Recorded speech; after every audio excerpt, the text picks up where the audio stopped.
Иако температурите се уште се екстремно високи дури и за овој период од годината, екипата на утринската програма на телевизија Алфа Добро утро секое утро неуморно продолжува да работи и секој ден да ви нуди нови актуелни содржини.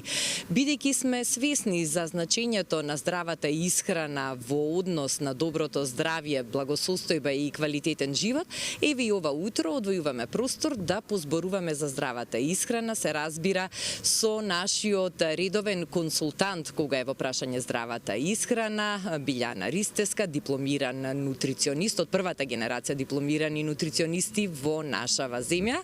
Билјана, добро утро. Добро утро, благодарам на поканата.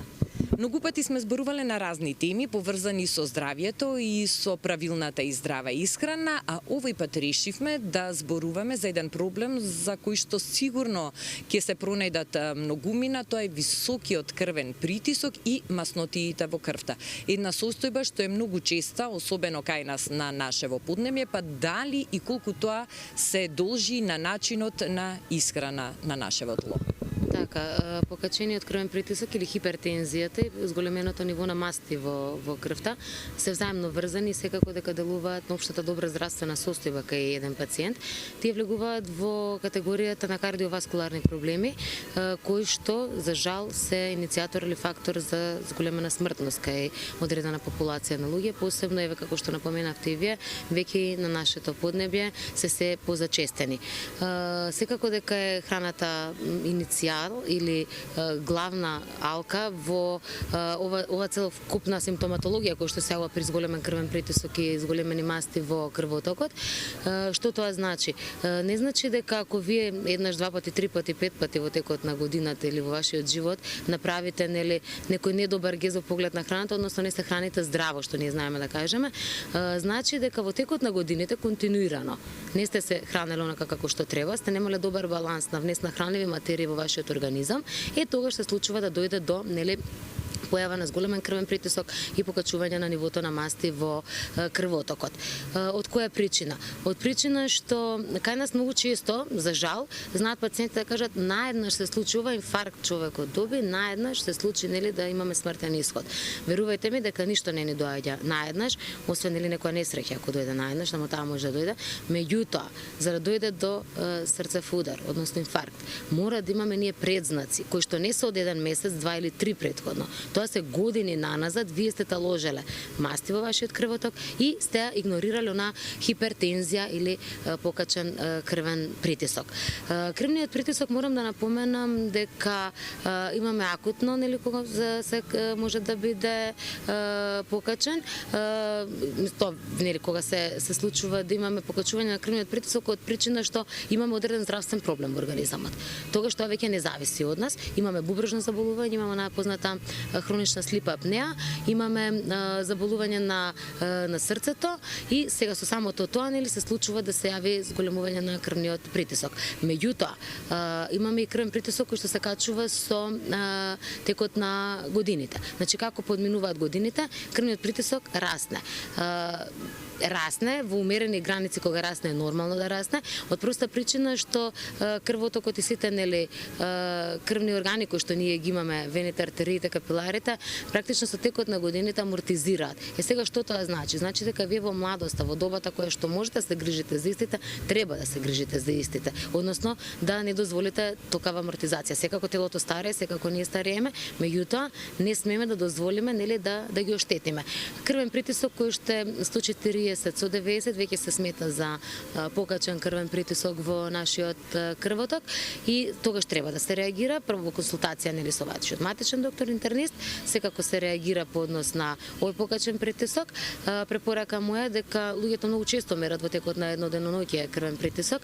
Крвниот притисок варира во текот на еден ден.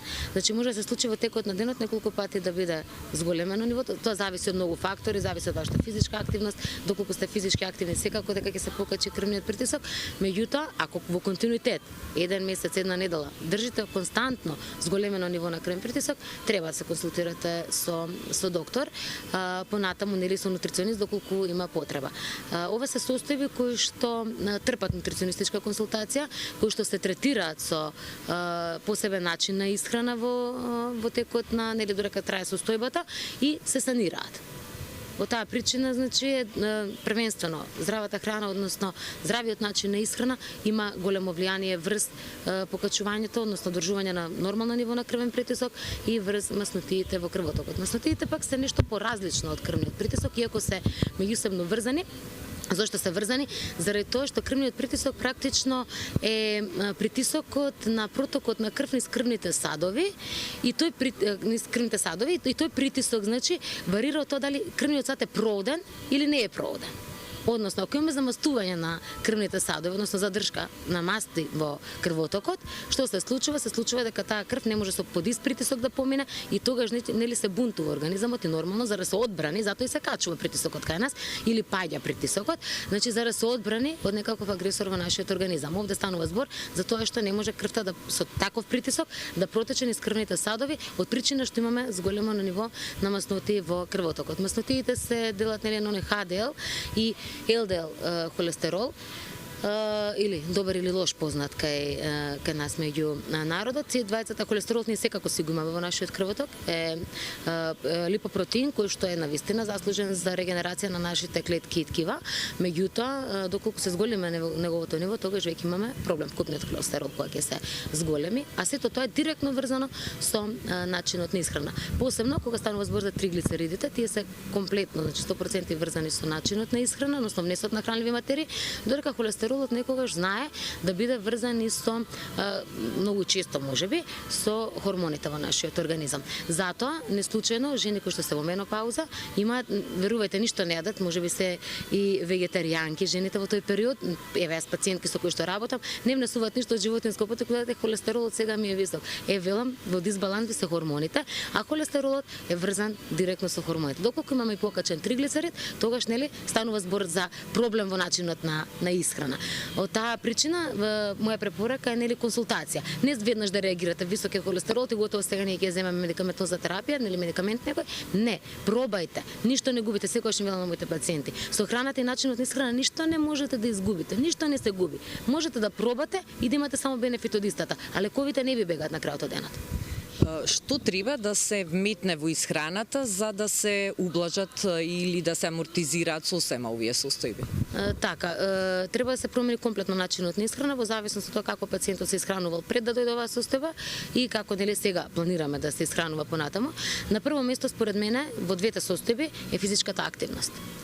Значи, доколку ние немаме физичка активност во текот на еден ден, без разлика таа дали може да биде умерена или по интензивна физичка активност во еден ден, мора да биде застапена заради тоа што при физичка активност јас многу често знам да кажам дека ги будиме органите, им даваме сигнал дека се живи, дека треба да работат нешто. Секоја наша пасивност ги успива нели и нашите органи. Понатаму треба исхраната да биде сведена на внес на сиров, овошје и зеленчук. Кога говорам овошје и зеленчук, 30% зеленчук, овошје 70% зеленчук. Значи овошјето во помала количина, зеленчукот во 3 пати повеќе отколку што ќе внесете овошје во текот на еден ден. Житата од цело зрно, значи целозрнестите житарки, секако дека треба да бидат внесени, тие се оние кои што ги чистат нашите крвни садови и не дозволуваат ложење на масните наслаги во нашите артерии, вени, значи во крвотокот. Понатаму треба да имаме храна која што подготвуваме во домашни услови, храна која што нема трансмасти. Треба мастите да бидат од здраво потекло, односно да се масти и масла кои што се добиени најчесто од растително потекло. Тоа се нели ладноцедените маслиново масло, ленено масло, масло од тиква, масло од сусам, значи разни веќе имаме од секоја семка скоро може да се направи нели ладноцедено масло. И сега во зависност од вашата состојба кој масло треба да го земете, тоа треба да биде нели пак во консултација со вашиот доктор или со нутриционистот, заради тоа што при одредени здравствени состојби некои од маслата не се дозволени да се конзумираат. Си има тоа зошто не сме при одредена здравствена состојба, тука мора да има консултација. Дома подготвена храна е приоритет во вакви ситуации, да нема запршки во храната, да нема додавање на масло додека вариме некоја манџичка, маслото да се додава откако ќе исклучиме ринглата.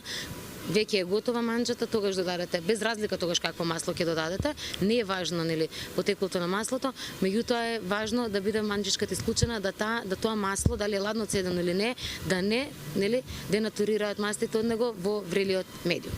Дали истото важи и за солта? секако. Солта е многу важна во поглед на хипертензијата. Луѓето кои што имаат висок крвен притисок треба да го намалат, се осведат на минимум внесот на сол во едно деноноќе, па дури кога имаме посериозен проблем каде што нели не можеме во континуитет да го намалиме тој крвен притисок, во одреден временски период треба да биде комплетно исклучена солта од исхраната кај овие пациенти, заради тоа што ние не ги оставаме без сол. Многу често знаат да кажат како сега ни електролитите од каде. Не, ние како нутриционисти, професионалци, никогаш не исклучуваме нешто од телото за да внесеме во телото, за да го внесеме телото во дефицит, никогаш. Мене во мојата работна пракса досега ми се нема случајно да исклучам нешто, а на база на тоа да простра од организмот. Никако. Тие електролити кои што ги кажуваат многу често пациентите, јас од каде калиум, од каде натриум. Значи тие ги има во свежата и сирова храна, посебно во зеленчукот. Во идеална комбинација потребна за нашиот организам. И многу често и кај луѓе кои што немаат проблем со хипертензија, секогаш велам во салатата не додавајте сол. Дали тоа хималајски или не знам каква била сол, не додавајте, нема воопшто потреба. Вие сте додале сол во манџичката, се додале сол во супата и сега уште во салатата. Одберете еден медиум во кој што ќе додадете, ќе засолите. Не во сите три. А многу често ние знаеме да знаеме, туку често грешиме и додаваме сол на се. Колку влијаат цигарите, алкохолот и кафето на состојбите висок крвен притисок и маснотии во крвта? Цигарите, алкохолот и кафето ние некако ги занемаруваме од проста причина што сметаме дека не треба да се конзумираат од страна на луѓето, посебно оние кои што имаат нели одреден здравствен проблем или симптоматологија како што се нели состојбите на висок крвен притисок и на покачени маснотии во крвотокот. Алкохолот посебно има влијание од проста причина што секако дека го зголемува нивото на притисок во нашиот организам. Со самото тоа има голема количина на шеќери, а тие шеќери кои нема се преработат, нашето тело ги акумулира како вишок маснотии во организамот. Ретко кој човек кој што конзумира алкохол после тоа станува физички активен, напротив, тие се после пасивизираат во нели не се активни во текот на тој ден.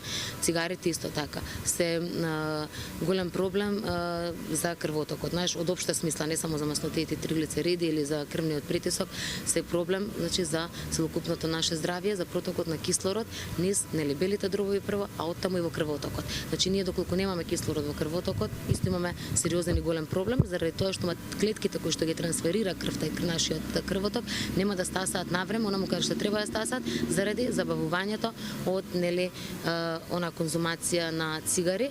Посебно морам да напоменам сега голем нели апсурд е младиве генерации популација што конзумираат цигари во пластика.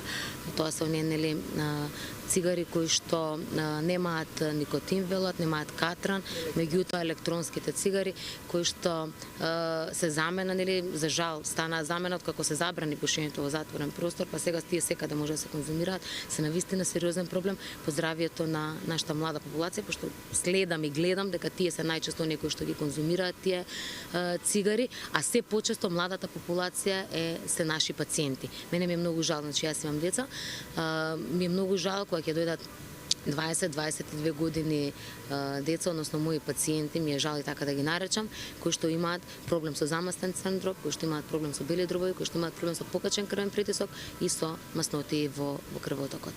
Значи препорака да се исклучи се тоа, пробајте, знам дека секој може да се откаже посебно од нешто што не е нужно за употреба во нашиот организам и верувате, секогаш им велам на моите пациенти, тие се мои деца, секогаш им велам, откажете ги цигарите, овие сега што ги конзумирате и пушите, да видите дека јас ви гарантирам, значи со цела моја одговорност дека ќе се намалат и референтните вредности на маснотиите и на триглицеридите прво, а понатаму нели на крвниот притисок. Греот е жално младата популација наша, се премлади деца, да се соочуваат од сега со вакви проблеми.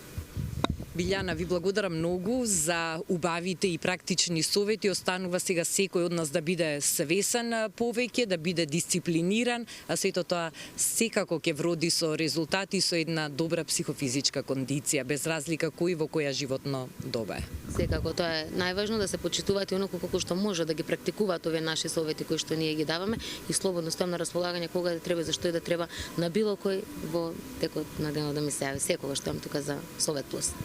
Ви благодарам, беше тоа Билјана Ристеска од New Nutricionizam. Се гледаме и некое следно утро со нови нутриционистички совети.